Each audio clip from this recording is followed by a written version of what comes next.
আরে তাড়াতাড়ি করো, বিয়ের আর মাত্র 20 দিন বাকি। তোমাদের তো দেখছি 18 মাসে বছর।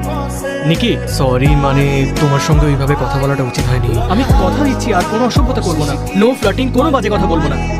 Excuse me. হয়ে গেছে তোমার, এবার বেরোই। আমি এখনো কিছু কিনিনি, কেউ আমার কথা শুনছেই না। তাই নাকি?